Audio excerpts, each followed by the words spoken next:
started it, we were a year into it and we had to shut. Dairy actually has approximately a 2-day shelf life to 15-day shelf life. It's very tough. It is tough. Are you claiming to be healthy and have you hidden the fact that there's sugar in it? We use actual fruit pulp.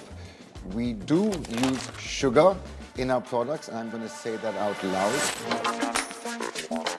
You are catering to a very niche market. $139 is not really affordable. We're not expensive.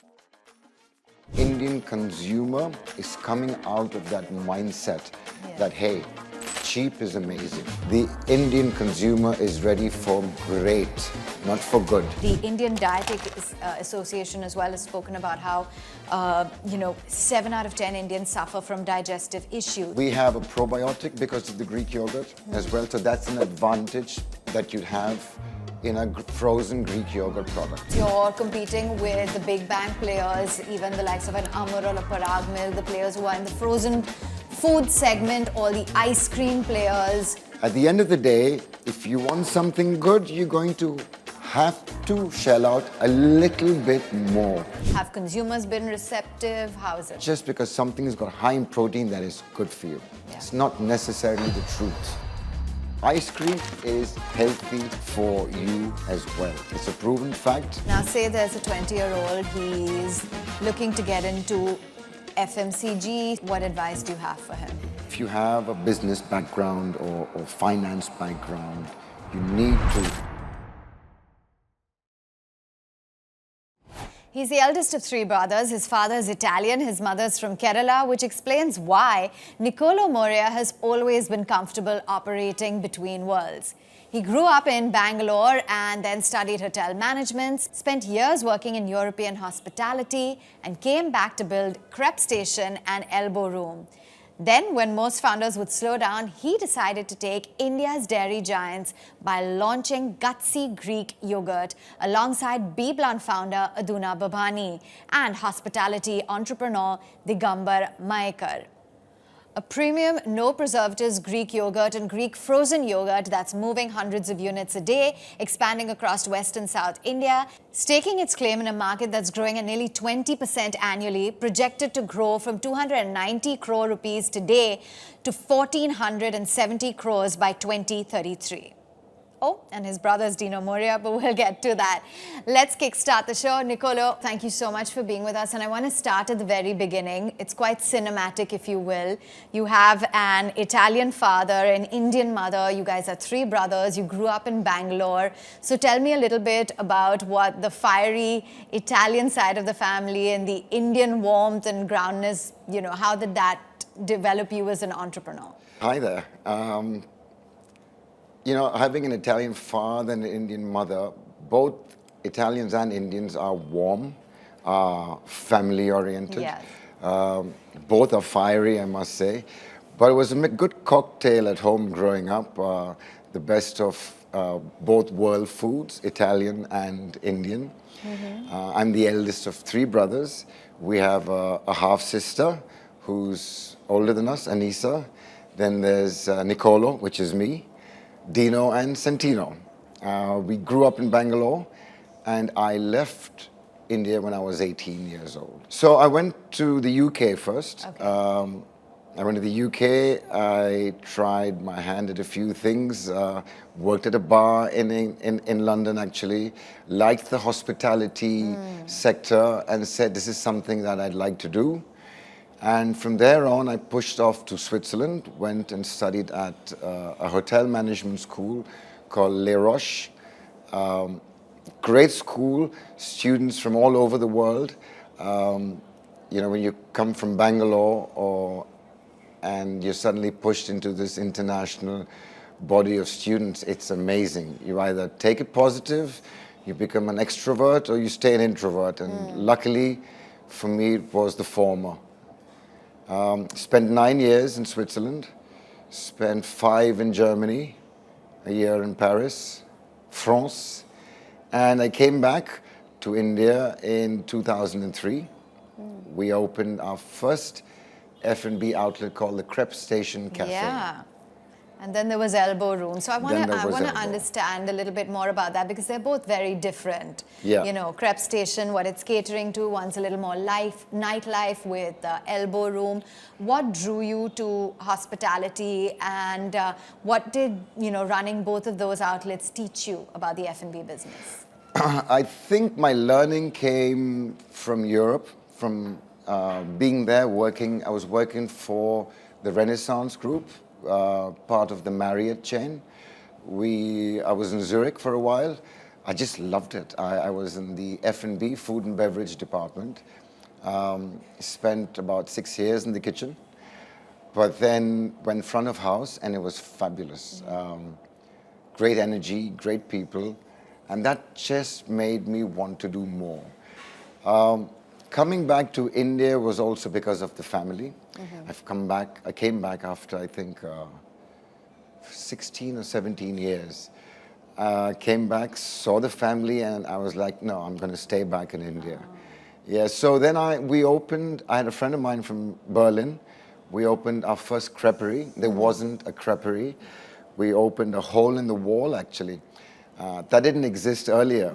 You had, I think, in Bandra, just around the corner, and you had the big restaurants. By then, you had Colaba, you had Rahul Aketkar's Indigo, Yeah. and you had 80 Singh's Olive in Bandra. Those were the two independent restaurants. And I started this small little hole in the wall called the Crepe Station. Been there, loved it. And wow, really? Yeah. Wow. It blew up. We opened 14 outlets. I then sold my share in the company and moved on. Okay. Opened the Elbow Room. Completely different universe from what the Crepe Station was. One was the day life and the other was the nightlife. Absolutely. So I think that it's important to start somewhere, to experiment, know what you maybe don't want to do even within the business itself. You said you learned a lot when you were in Europe. Tell me more about what you learned on the job, what you learned studying, and what that's taught you about surviving in this very cutthroat business. I don't know much about what I learned studying. I learned a lot about people interaction. I learned how to deal with issues, customer-related issues, people-related issues in a business. I think that was the foundation for me to understand, okay, that if you really want to do something, you've got to understand what you're getting into first, and that's for any business I can imagine. There's no business, I think, out there that's a walk, step, and a jump. I think it's a lot of hard work that comes with it, and I think my experience in Europe, which is hands-on, fewer people working in the industry, in the hotel or restaurant, where there's a lot more work that you put in yourself. You become a lot more all-rounded. So yeah, that's something I carried forward when I came back over here and understood that even though you can employ many more people, you still have to understand the basics of the business to be able to go in the kitchen and scrub dishes if you have to.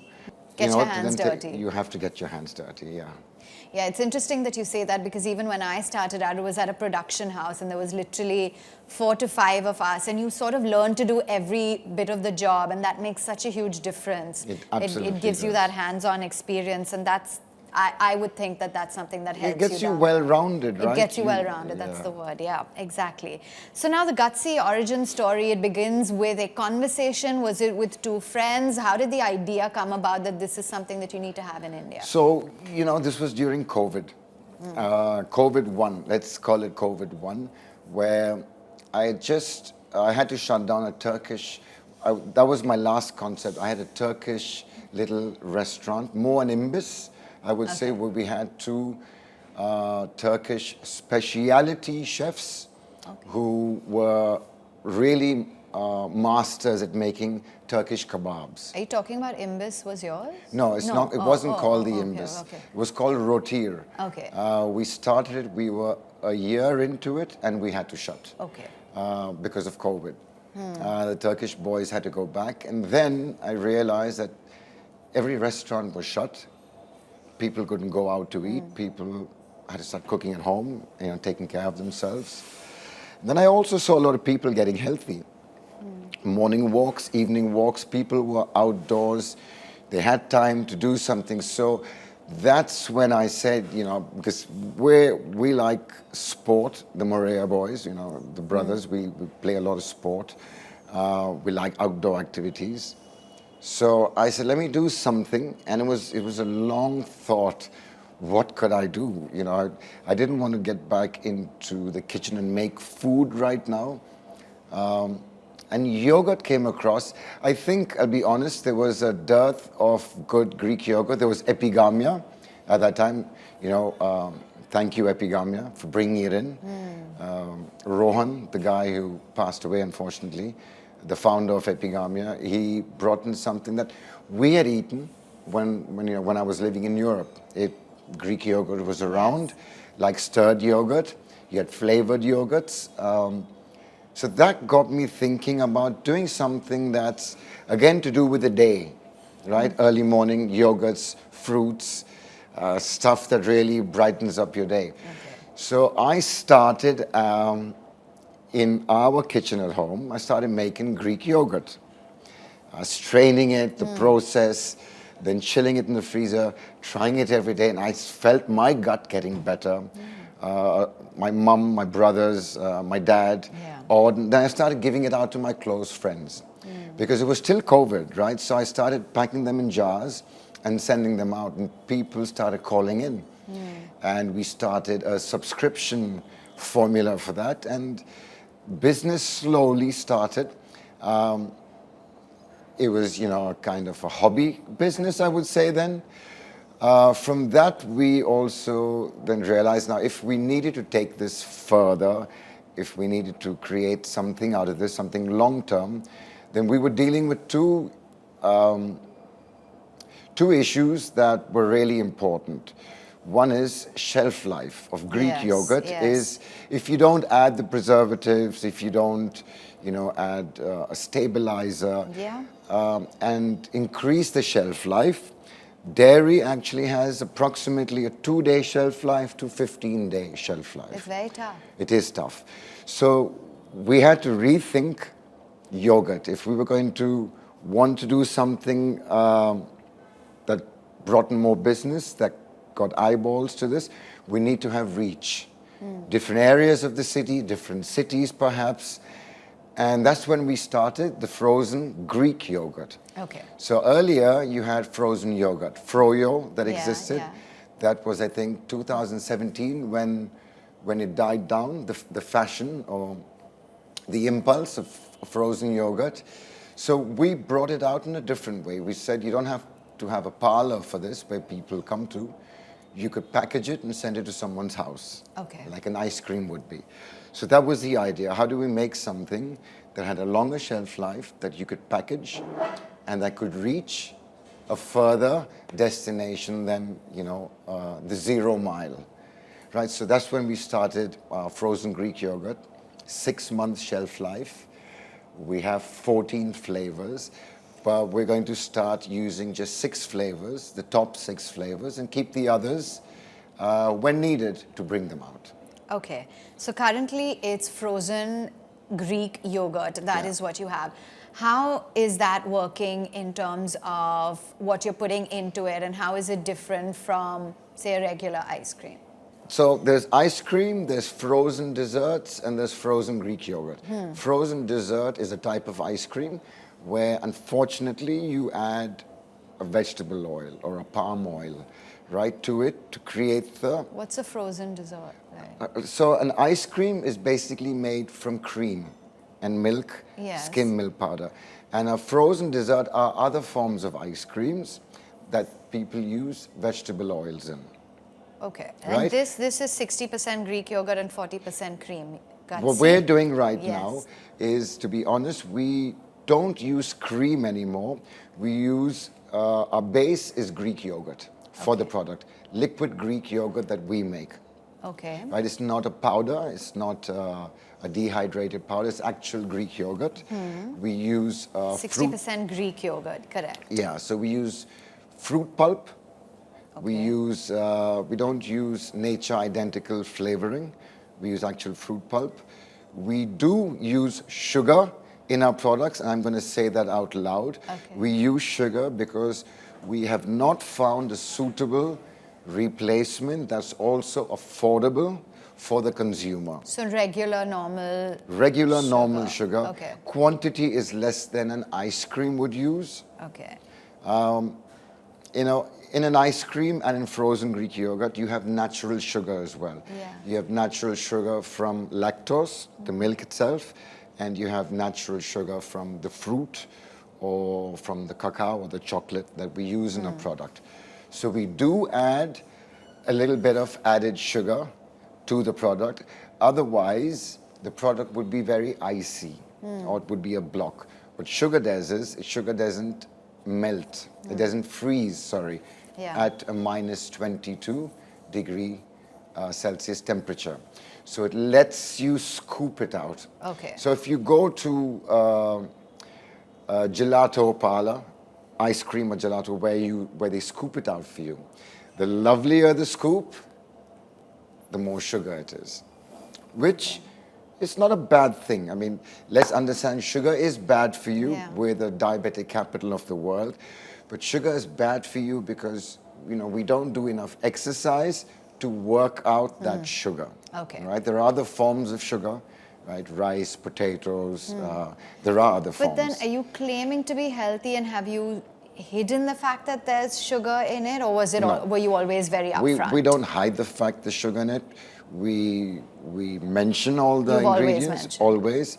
We say we're higher in protein, which and we are. Less. We don't say less sugar. We put out the actual grams of sugar in it. It's for the end consumer to decide if it's less or if it's more, right? So we do put out higher protein. We don't put out the actual grams because it does differ. In a 70-gram tub of product, we have between 6 to 9 grams of protein. So I don't want to mark it as a 9-gram protein. Got it. You know, it's written on the label at the back in the nutrition chart. Understood. We have a probiotic because of the Greek yogurt as well. So that's an advantage that you'd have in a frozen Greek yogurt product, which is good for your gut. Okay. Now let's talk about the manufacturing. You said that it's sort of an external manufacturer who you've now got on board as a partner. Right. How exactly does that work? How do the dynamics work? Would it make it more viable for you to somewhere down the line do your own manufacturing? Depends on how deep the pockets are. So at some stage, when investment rolls in, you definitely have to have a small or a sizable chunk to invest in machinery and equipments. Whether you're working with a co-packer or whether you're doing it yourself, you're going to need to invest in modern machinery to make sure your product comes out as consistent as you'd like it to come out, right? We're working with a manufacturer, a good friend of mine as well. Okay. Their brand is called Amore Gelato. Great brand. They've been around a very long time. Very professional team. He's already got a team in place, right? So why break the mix? Why set up my own facility right now when we've got someone who can do that for you at the speed, the quantities that you deserve? And it was only fair to tie him in with a little equity, you know, to give him that feeling as well of I'm part of this. Yes. Right? I think that's important. I think your back end has to be tied in. In a business, it has to be tied in. Whether you're working with a third-party manufacturer, whether you're working with a marketing agency or social media, or however it is, you need to tie all your back end in. Got it. So that is an important lesson. Very important. But given that I'm talking to you and you said that it was a pretty organic process the way it started. It wasn't that I have this vision and this is what I'm going to build and this is the scale. It sort of happened by chance. You said you started making the Greek yogurt, people enjoyed it, etc. But tell me a little bit more, because you said that there was a lot of trial and error. You tried your packaging, you changed it, you had another manufacturer. Yeah. What did all of that teach you? What do you need to know about the nuts and bolts about this business? So I come from a hospitality background. And now I'm in the FMCG business, right? Fast moving consumer good. McDonald's could be an example of that with their outlets. But when you come from the hospitality industry where you've been in fine dining restaurants, you've been work in all aspects of a hotel, and then you've opened a restaurant, you've opened a bar. It's a different form of selling a product. You still are selling a product. There I see my customers. I know my customers. I know what they like, the preferences. That kind of helped me when I got into the FMCG business, where you don't see your customers. You hear about your customers. You hear by the feedback they give you, by what they write on platforms about your product. So what I learned is, whatever you do get your teething problems done before you either take in more investment or spend a lot of money into this or open up a brand or start a brand. Your teething problems have to be done before you start that. Yeah. I learned that as we rolled out. Okay. So that's something that I learned during the process of building the brand. Okay. You also don't really know about people's tastes, if they like your product. I'd say the top 3 flavors of an ice cream would be chocolate, would be in India mango, and say a vanilla. Yeah. Right? You've got these 3 flavors that, if you look at the data from different companies, you see that these are the top 3 flavors. Then you've got the other flavors that you have a catchment of people who like. You'll have a sitafal, you'll have something else or the other. So we said, okay, let's play on the top 3 flavors, but how do we do it different? So we said we'll do the mango, but we'll add a passion fruit to it. So it gives you that sweet and tangy kind of bit. And everyone who's had a mango flavor would say, hey, that's a great idea. Yeah. Let me try something that's got something I like in it, but it's got something else, which is the passion fruit. We do a chocolate. We do a Belgian chocolate, which is actually a Belgian chocolate, and it's delicious. We do a dark chocolate with sea salt, which is delicious. So you have to one day or somehow realize what the customer wants. At the end of the day, it's what you want, it's what you like. You need to like the product as the manufacturer, as the brand. And you stand behind what you do. You need to be the first one saying, hey, I like this, what I'm eating. Yeah. Right?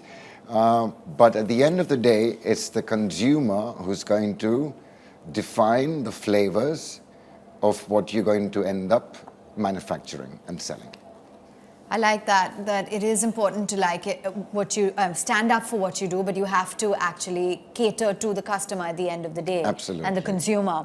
Let's talk about your price point, because it is significantly higher than what Don't say that. I'm saying it as it is. It is higher. So how do you work with that? Was that a challenge? Was that a very conscious decision? Or is it like we have no choice? Have consumers been receptive? How is it? So it's all of it, actually. It's all of it. It's the cost of the product, right? If I cut margins in raw material, then I'm cutting the idea of what we want to stand for. If I cut margins in packaging, marketing, logistics. So there are different components to an FMCG product from my understanding now. You've got the manufacturer cost, you've got the product cost, which is cost of goods. Then you've got a logistic cost, you've got a distributor costs, and then you've got the retailer costs. So all these margins, right, add up.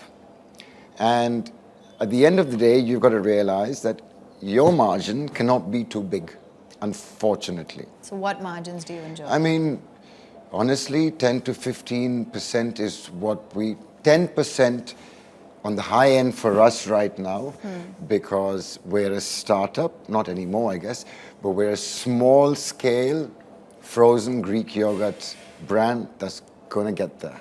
Okay. So we have barely any margins, Okay. but we're growing. Okay. So we have a growth month on end. We're doing about a 10% to 15% growth. That depends also on which months.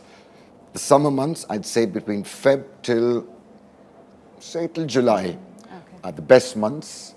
And then you've got the monsoons coming in where it dips, but it's not, it doesn't stop, it just dips because people do eat. It's not the, places like Bombay, Mumbai, Bangalore, Gujarat, Hyderabad. These don't get really cold during winter months, right? Yeah. They are fairly decent, but you still like an ice cream or an ice cream sundae or a frozen Greek yogurt now, right? Yeah.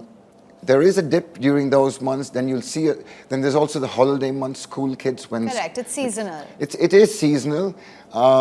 So we've got to be on our toes, on our best behavior during the summer months, and make sure we push out as much as we can. So going back to the margins you asked, I don't think we're too expensive at all. We're below 150 rupees. Our lowest price is 99. So we actually had the idea of doing everything at 99. How much are you selling for under 150, meaning how much So, is it? And how much is the we've got quantity? certain flavors that come under the 99 rupee bracket. So say we're doing Belgian chocolate. Right, so that's expensive because chocolate is expensive. So acai berry, Belgian chocolate, any chocolate for that matter, is expensive. Correct. That would be around 139 rupees. For 100 ml, 70 grams, which is a scoop. Now, the thinking behind a scoop is, thoda meeta. You have dinner or you have lunch, and you don't want to have too much sweet, but you want to have that indulgence, something sweet. And you want to be able to finish it and not necessarily waste the rest, right? So that 70-gram portion does the trick. But you are catering to a very niche market. 139 bucks is not really affordable for like the mass market or the regular Indian who wants that. I mean, they'll go for an Amul or something that's a lot more affordable. So is that also a conscious decision that it's going to be a niche market? When you say niche, this niche bracket is turning out to be... Am I right or wrong? It's turning out to be a bigger percentage of people. People are now wanting to try out new products. People are willing to spend a little more on products that they like, and people are curbing the expenditure on rubbish. Yes. So it's not necessarily that I'm only going to spend 50 bucks on a particular brand of product. If it's not doing me any good at the end of the day, or if I'm not feeling what I'm supposed to feel, I'm going to spend 100 rupees and get something, not maybe 6 times a week, but maybe 3 times a week, but something that's good for me. And I think the Indian consumer is coming out of that mindset that, hey, cheap is amazing. It's not necessarily true. We're not expensive, we're honest about what we can give you the product at. If I start cutting corners and start cutting costs, then you're going to understand there's something wrong. Everything about our product is mentioned on the label. So there are a lot of people. I'd say we're based in Bombay so far, right? We've just entered Pune, the Dorabji store and the dark kitchens. We'll be on Blinkit next week, which is before the 15th of June.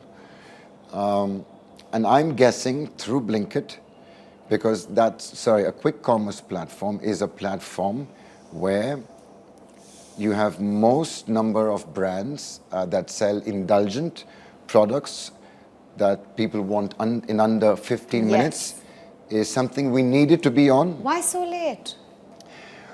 You know, it's not easy. There are a lot of brands out there, right? I mean, God bless them. There are a lot of brands out there who are trying the same tricks, who are trying the same methods to get on these platforms. It's a tug of war. Was it a process for you to get on these It is a platforms? process. It is a process. There's no shortcut to get onto any of these platforms. It doesn't matter who you know. So how tough was it? What's the It's process? a process. Walk So me you through fill in it. the form, you fill in the application form, you tell them which segment you want to be in, and unfortunately, we're in the frozen segment. Yeah. Now, that's the least amount of the category with the least amount of space, the most expensive space because it's freezer space. Electricity cost goes up, square footage is expensive. We're not ambient temperature, we're a frozen product. So that's one of the toughest verticals to get into, a quick commerce platform is what I would say. Why so late is because we had to wait in line like everyone else. There are other brands out there who came on board, who did well, moved their products off the shelf. So a quick commerce platform wouldn't take them off. They'd say, wow, they're doing business for us as well. So let them thrive. As soon as you dip, as soon as your product doesn't see any sales, the platform's going to say, hey, it's costing us money to keep your product on the shelf. Let's try something else. So our time is now. We've got that. It was our ticket. We're on. And fingers crossed, guys, help us out, that we start selling on this quick commerce platform and do well. Better than what we're doing now. Yeah, hopefully it should, because like you said, people do definitely want that quick indulgence in under 15 minutes. So let's see how exactly it works. So you are currently in Mumbai and in Pune. Are there any other cities? What's the game plan? And have you figured out what's working where? The game plan is to dig our heels in Bombay, Mumbai and around, and create, create a master plan that we could use across other major cities, cluster cities like the NCR, Hyderabad, Bangalore. But for us to grow proper without really spending or using our money wrongly, our investment, we need to stick in a city and grow as much as we can. Dig our heels in and grow. I don't believe that spreading ourselves too thin, because Delhi might have a bigger consumer population, or Bangalore, or Hyderabad, or Ahmedabad. Whatever it is, even if it is, we need to prove ourselves here first. It works out cheaper for us in terms of distributorship, logistics. We get a cycle going. We get a manufacturer then understands quantities that need to really come out, at what speed they need to come out at, how fast we can have our deliverables. Then the rollout. So we are in Bombay. We started Pune because there was a demand in Pune. Pune is not too far away from Bombay. We can still manage it. But on the sly, we're also in Goa, where in a few places in Goa that I know are tourist located, plus a lot of people from other parts of India who've moved to Goa now and stay there permanently. We're also in supermarkets in that area. So Goa is doing surprisingly, so I wouldn't say surprisingly well. We understood, can't say I, we, the team, we understood that if we're going to do Goa, let's do it in spots where we know that everyone from India who goes to holiday in Goa, hopefully still goes on holidays in Goa. Of course. We'd be at those catchments where they can't miss it. Right? We're at a paddle court, a paddle community in Goa. We're there. We're at a really nice resort in Morjam. We're in Anjuna.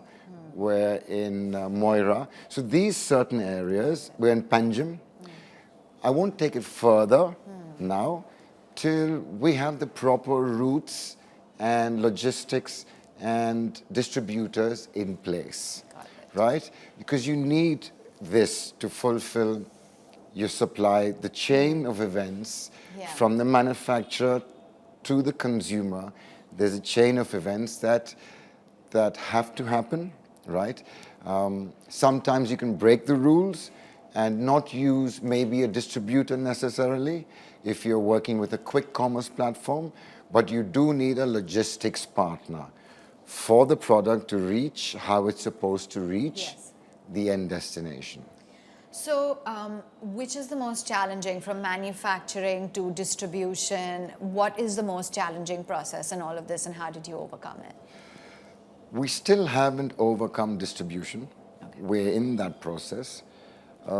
They're all just, commissions. They're all percentages on the MRP. So we've understood that. It's not a challenge over there. Marketing is I wouldn't say a challenge, but how do you get something across that people have not searched for in the recent past, are not looking out for necessarily, right? It's ice cream. When you think of something, an impulse dessert that's cold, creamy, you're thinking of ice cream. Me too. Now, how do we bring out something that's a frozen Greek yogurt and say, hey, we're here as well, and we're damn good. The product is good, pricing is good, gut is light, gut is great, good for your gut. It's all true about it. It is true. Greek yogurt is good for your gut. Correct. And your gut is your second brain. Yes. Right? Ice cream is healthy for you as well. It's a proven fact, recently come out by a Harvard study, over 40 years of study, that ice cream, if it's real ice cream, is also good for you. Okay. Now, everything that's good for you is also to be considered in moderate portions, right? We're coming out with a product of frozen Greek yogurt. There's a lot of founder-led reels that I do, which is creating awareness. And once you create awareness, you try and convert the awareness into consumption. Yeah. And so far, with the small, the small revenues that we're making. Tell me how much. What was I mean, your on average, we're doing about 10 to 15 L a month. Okay. Right? That's small. But that's not small in the other sense. That's quite good. Right? We're happy with that is consistent and that it's growing. Okay. We're not on a quick commerce platform. We're not all over Bombay, right? We're probably on the western line. I'd say we're from Colaba to Powai. So Colaba, Worli, which would include then Breach Candy, which would include Lower Parel, Dadar, Shivaji Park, and so on, coming down to Chembur, Vadala, Juhu, Oshiwara, Andheri, Powai, Malad. Okay. Kandivali, West. Kandivali's been a tough nut to crack. Yeah. And I would have thought Kandivali would have been an easier place to crack because our product is vegetarian. Kandivali has a lot of Gujaratis and they love ice cream, they love this. We've done promotions there. I've gone to a store on the road, Mahavir Nagar, try our products and stuff. People are like, okay. Yeah. So it's not that. I think they'd love it. I'm saying it because 60% of our customers are repeat customers. Okay. That's a good number for us. Yes. Right? We're happy with that. You were talking about the founder now becoming the face of the brand, and we're seeing that. I was listening to a podcast that now says that is the way to go. Why spend on an external celebrity or famous person when people want authentic stories and founder-led businesses to be the face of it? Is that the way to go? How has that worked out for you? Well, for us so far, it's been the way to go. It's been, if there's anyone who can explain the product best, it would be me or the founder. If there's anyone who knows how to show the happiness in the product or to show, promote it, it should be first, I think, the founder. Awareness should be the founder. I'd also say, yes, it's important to have influencers.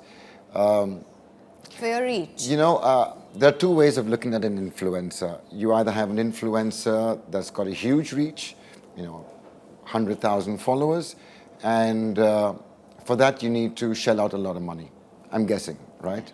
Well, I'm not guessing, I know. If we have a celebrity on board, it's the same thing.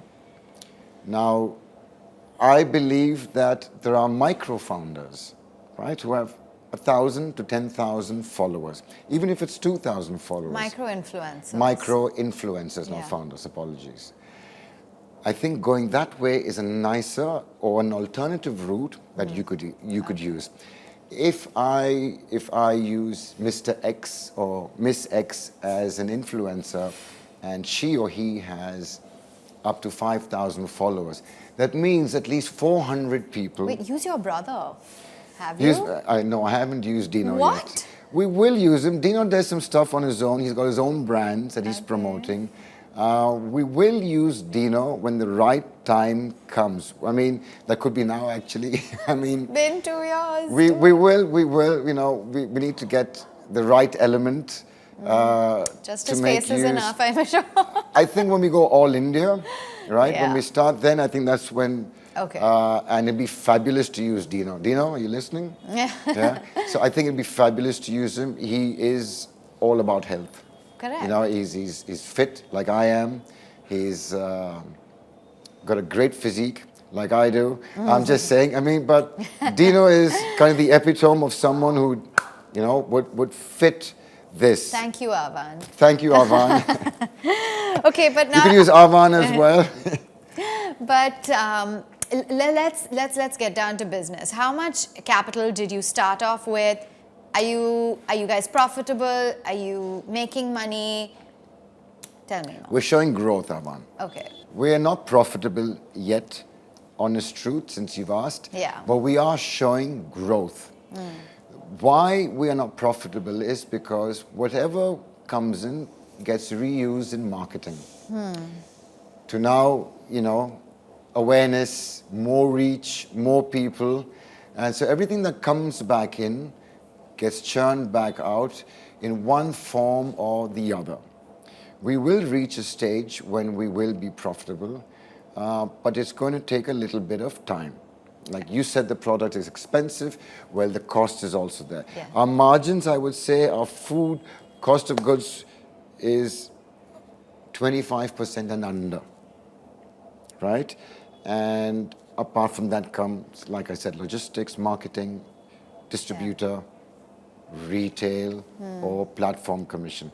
That's the highest. That's about 35%, 40% to 35, or 35 to 40%, depending how you can negotiate or work a deal. We were offered 40% at the start and we refused, right? We refused for many reasons. Even if we had got investment in from other people, we would have still refused. That's just burning money, burning someone else's money, burning your own money, and you're not getting anywhere. With a 35% margin, right, you're still burning a lot of cash on marketing apart from the 35%. But there will come a point when that meets at a junction where your marketing cost will then diminish, your retail cost or your platform fees will always be approximately at that margin. Unless at that point, you know, your sales, your numbers are really, you know, flying off the hook. Retailers want you, platforms want you on board. And that's when there could be some kind of leeway, right? Yeah. Otherwise, small entrepreneurs are going to get knocked off, you know, including us. That could be including us, you know. So what kind of initial capital did you guys start off with?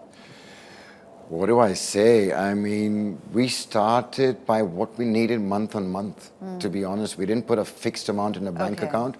We said, okay, this month we're going to do these trials, these recipes, and we're going to sell these many products. We're going to need this much packaging, we're going to need, you know, this much of product, raw materials, and so on. When we started seeing pre-orders and bigger sales happening, we forecasted our purchases. So instead of buying 100, we started with glass jars, the Greek yogurt, right? We started with Greek yogurt is the initial, you said how that. we started. So we started buying raw material in bulk, your packaging in bulk, your labels in bulk, and then it slowly, the prices started going down where you'd understand, okay, we could get to these margins at some point. Now we're at a phase where we don't need to buy labels to, stick onto the tubs. We now get it printed. But that required a minimum quantity, right? A MOQ, which was an X amount, 30,000 tubs or 40,000 tubs, where then the cost goes down. So we've reduced the cost by half on packaging. Now that's like a wow, right? But you got to reach there first. Okay. So we didn't have deep pockets, right? Aduna and me said, hey, let's take this day by day, let's take it month by month. And now we've come to a point where we've understood, okay, if we're going to sell 50,000 tubs a month, we're going to need these many, quantities and packaging, and we plan for 6 months ahead, right? So bring down the cost completely. So wouldn't this be the right time to get external money, to get investors on board? Is that something that you're contemplating and talks with? Yes, we are. We've just got our deck ready. I'm not going to say the numbers right now, what we're asking for, but it's not too much that we want. It is a lot, but it's not too much. It is, then you have to live up, right? Yes, and the numbers have to... Absolutely. So what we've done on our deck is we've not gone crazy with numbers. We've been honest. From where we come from, we've been honest that we can do this much the first year, we can do this much in the second year, and then our financial team then took it forward and said, and you should be doing this much in the third and the fourth and the fifth year. To get an investor interested, you need to be able to show these sales, right? It's all doable. It's all absolutely doable. It can be done. You just got to get the way forward in order. Manufacturing, logistics, distributorship, and the right retail. Distributorship, very important part for modern trade, for anything that's offline, I would say. Shops, modern trade, GT, general trade, might not work for us, right? The price point there is a little lower. Modern trade, which is your supermarkets, your bigger Kirana stores, your single store, multi-purpose kind of general stores, they work for us. Corporate offices work for us. Schools, school canteens. So we're looking at different things, right? Okay. Not just selling through retail, but other forms as well. Now, your co-founder, Aduna Babani, I mean, she's gone ahead and built Be Blunt into one of the most iconic, hair salons in the country. Tell me about what roles you play and how important it is to have the right co-founder. She's a magnificent person. She's lovely. She's honest. She brings a lot of, knowledge into this. She's kind of, we're each other's backbone when it comes to decisions. When it comes to marketing, the label, the name Gutsy, that's Odd's name. So it's more the creative side that Absolutely, yeah. She does that. I do part of that too. She's doing a lot of things actually. She's got her hands in many things. She's also back in the beauty industry as well, hair and skin. But she's been like the Rock of Gibraltar through the whole process. Great to get feedback from. I never make decisions without consulting her first. We never make solo decisions. That's not the way we work. If you're a team, then it's got to be a team-led decision. And we are a team. There's no I in we, right? So great person to have on board. I'm very grateful and thankful that she's part of this. Okay, now if we were to just zoom out and look at the overall yogurt industry in India, it's currently at about 290 crores. It's projected to grow to over 1,500 crores in the next 6 years or so.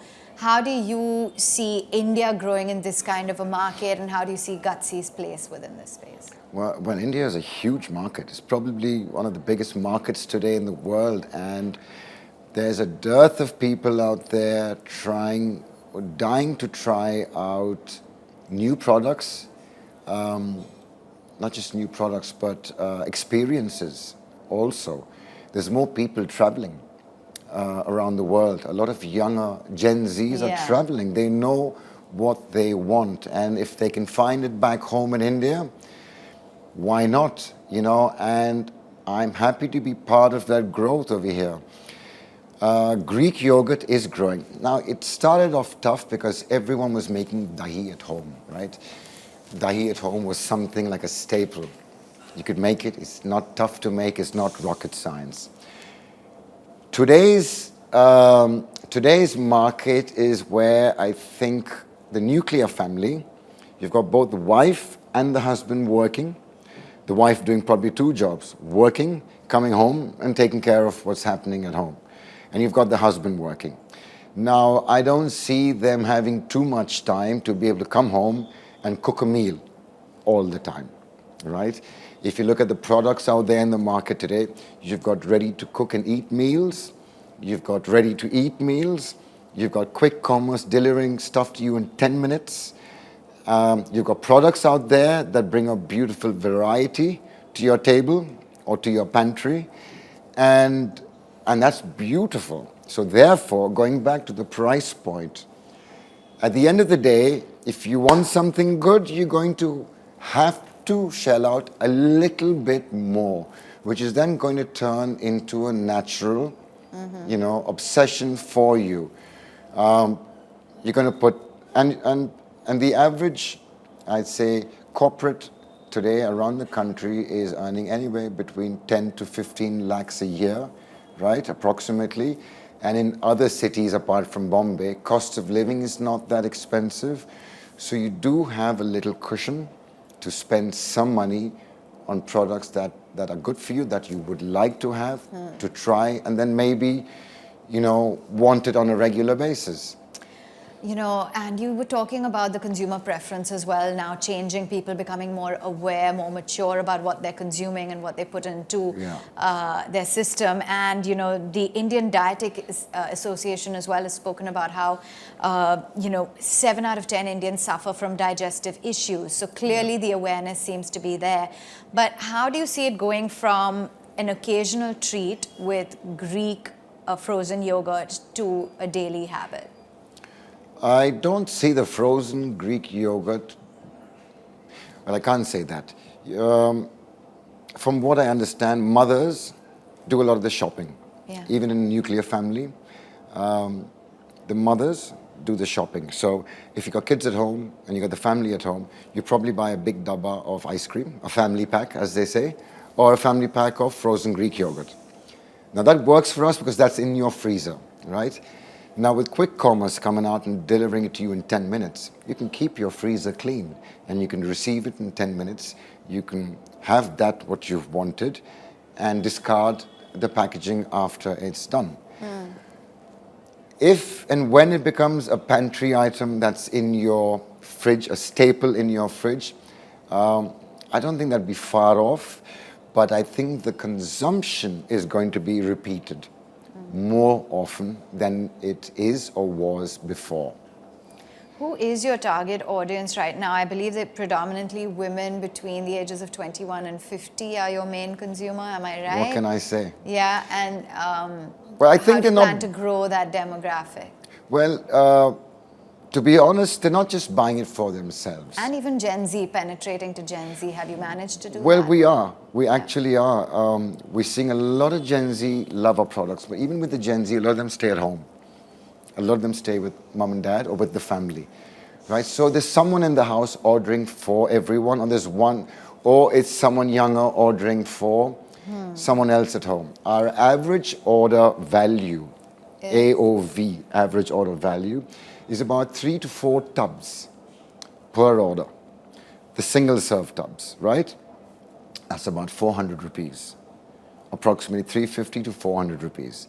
Now I'm assuming on quick commerce it's going to go down because that's a faster delivery. I'm assuming, I'm saying. But if you had this trend where 4 people are eating and they all wanted Gutsy, frozen Greek yogurt, then there's one person ordering for 4. Or there's one person ordering for himself, and the others are ordering for themselves as well. Right? I don't see the quantity ordered going down. I probably see the average order per person going down.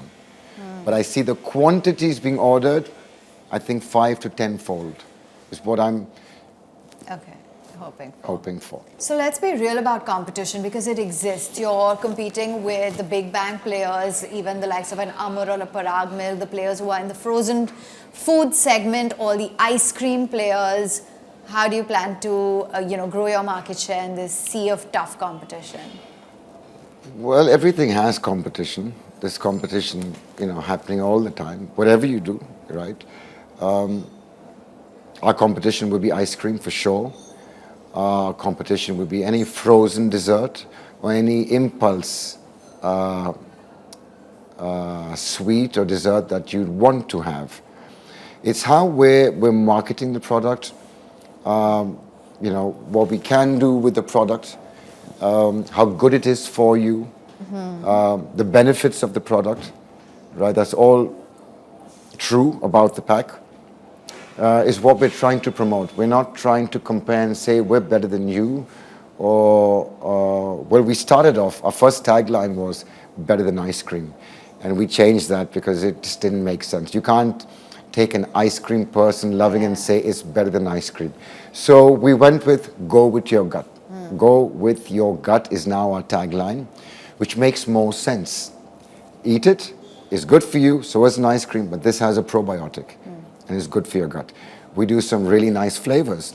They're not run-of-the-mill flavors. We don't do a mango, we do a mango passion fruit. We do an actual Belgian chocolate. We do a dark chocolate and sea salt.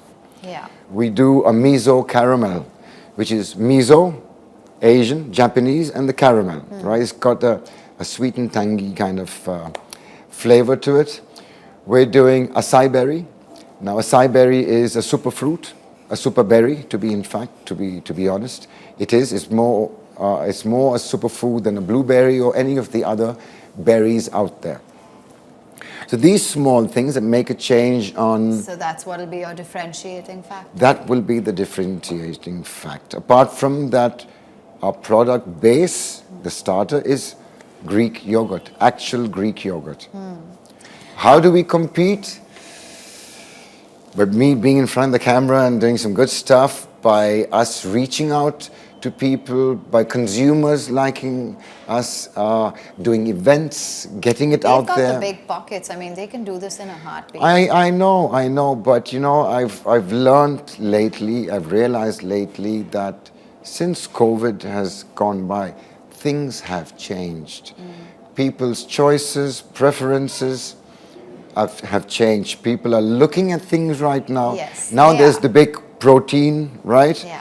I mean, protein is every day. You eat your food, has protein, right? You have carbs, you have protein, you have fiber, you have vitamins, you have all that. Yeah. And how you consume it is the important factor. It's not just because something has got high in protein that is good for you. Yeah. It's not necessarily the truth, right? So consumers are getting knowledgeable. Gen Z, and I also believe that every generation want to own their own label, okay? And maybe that's what we are. We're a brand that the Gen Z identify with at some point and say, hey, Gutsy was during our time, So I'm hoping that that's the flavor of the season, because there are other brands out there that are doing really well. There's an ice cream brand, Go Zero, right? Fabulous. And he started this even though his background is ice cream from his father's time. They had another ice cream brand. He did this by himself, went out there and did it. He's done a great job with it. Like that, there's Nick Ice Cream, right? There you go. So you love Nick Ice Cream.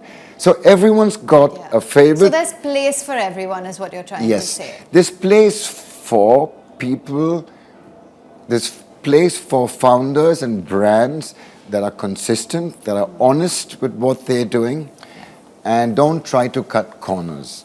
You know, because the moment you cut corners, But you got to make money. you will make money, but Yeah. you know, it's as quickly out the door as you were in Got the it. door. Now you cannot get away with that. You know, You're so- absolutely right. Yeah. You're right. In the long run, it's not a good game to play. And you'll get called out. I mean, today people are becoming a lot more mature. They're Yeah. becoming more aware, like you said. Expanding to new cities, how much does that? What does that really take in terms of time, operational complexity, capital, etc.? Right, capital for sure, distributorship, that's very important. Yeah. When we roll out, once we really, you know, are able to, I'd say, capture a good audience in Mumbai and around Mumbai, Pune, New Bombay, Thane, Vashi, there's a lot of people who've moved to these tier 2 cities, and tier 2 cities are just growing. Oh, and right? how? So that's important for us to look at have the to tap demographics. that. Yeah. Yes. I think the biggest roadblock or hurdle would be logistics and distributorship. Right? We are in talks with a few distributors. We've gotten different points of view as to how it would work, what the commission would be. It's always between these percents and these percents for a cold chain product. So when we're ready, I think we will start probably, if touch wood things go well, on Blinkit to start with, which I think will go well. If they go well, then when we go intercity, I think we'll start with a quick commerce platform. Okay. Because then it's just logistics. Okay. Deliver from your place of manufacture to their through logistics to their warehousing, right? You don't theoretically need a distributor for that. But if I'm going for general trade, I'm going to need a distributor for that. Okay, so now say there's a 20-year-old, he's looking to get into FMCG, sort of F&B within this business, start something healthy. What advice do you have for him? Even if you have a business background or finance background, you need to roll your sleeves up, get into the business with someone else first, learn the tricks of the trade, learn the know-hows. I'm saying this because I partly didn't, right? I got in straight from the hospitality, people coming to us for a meal or a drink and a meal, an evening, an experience, to now doing something that we had to send out products, right? A few things I should have looked into then, but didn't look into, and I wasn't 20, I'm much older than that. But work with an agency, work either with a brand, you know, or work with a work with an agency that has to do with the FMCG experience before you plan to do something on your own. I'll give you an example.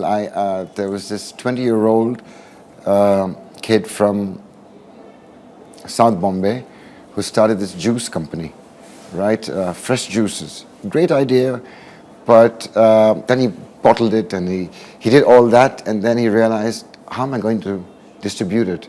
Who am I going to distribute it to? What are my competition? So we met at different pop-ups.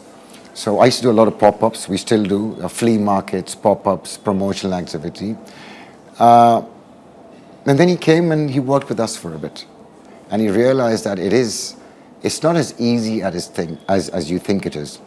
And even if you have deep pockets, you're going to be reaching deeper and deeper into those pockets if you don't fine-tune everything beforehand or have a certain amount of idea about what the costs are going to be related to this. And I'm not saying that we know everything. You learn along the way. But I'm saying we've come to a point right now where it's time for people to jump on board and let's go, you know, take this journey forward. Okay, speaking of, let's go into the rapid fire round. Quick questions, snappy answers. Hospitality or FMCG, what's harder? Oh, wow, FMCG. Okay. One Indian food brand that you genuinely respect, who you think is doing a great job in this? Right now, Bombay Sweet Shop. The one thing you wish someone told you before you launched Gutsy? That these are the costs that are going to be related to it, and you're in for a long haul, buddy. The Gutsy flavor that you didn't expect to work, but it actually did pretty well. Acai berry. Okay.